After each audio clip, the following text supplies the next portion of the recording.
you did a walk back from that first tee shot you hit to what caused that, I mean, it's 20, 30 deep of things that have to all go right for that to happen for you guys every day. One of the great things about being a part of Metro Detroit Golfers and seeing this take off, this community here in the state of Michigan, has been getting to know everyone at the MiGCSA and most importantly, Adam Ikamas, an incredible group of people. They work unbelievably hard. Yeah, I mean, I think it's awesome what the superintendents do.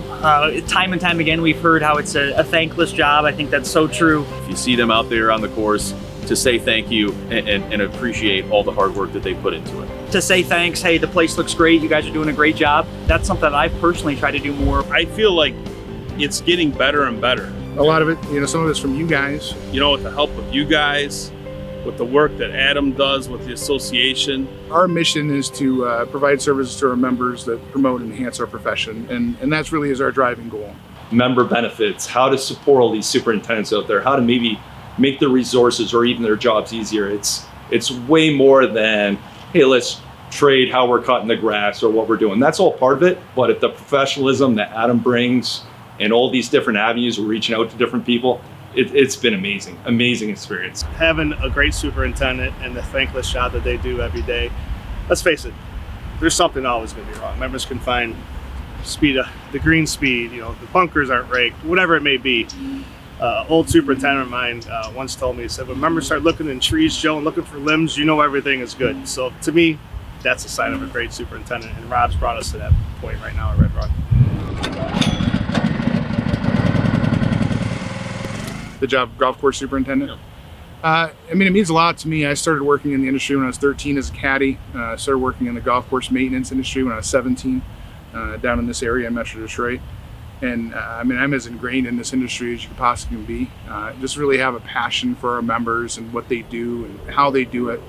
And really happy that you guys are helping us communicate that to golfers, because it really is the backbone of any golf course operation is the maintenance.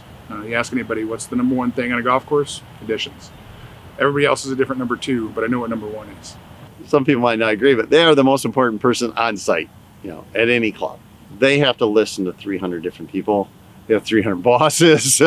Everybody that's done this job has had the same struggles, same successes, the same problems. So you can sit down and you immediately have a bond with somebody. I mean, I could walk into a room with golf course superintendents from anywhere, and immediately we already know we have like 90% in common, right? So you just know what everybody else needs. You know how hard it is. You know how thankless it can be.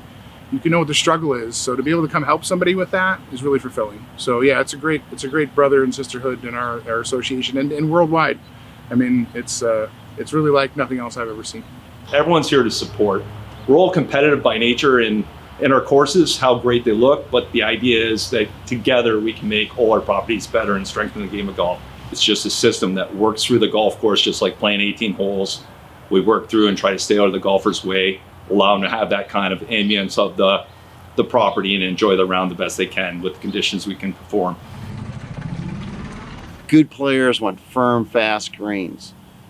High handicappers get killed by fast greens, so there's a balancing act. They have to digest all that, but also give a good product and get a good product that all members like.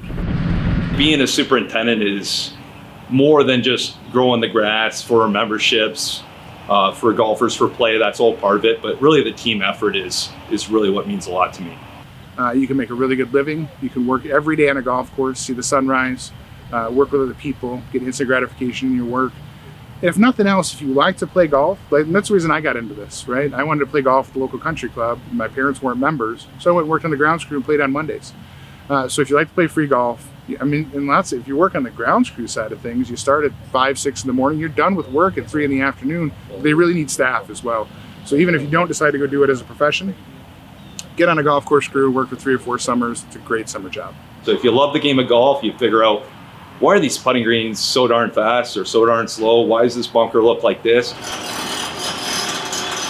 A lot of the guys that are in the business now are people that just started as it was a summer job for them. At least when you come here, you're actually a real man. You have real responsibilities. And we find a lot of those guys, we'll have them from high school, we'll have them to college. Some of those guys go on to turf.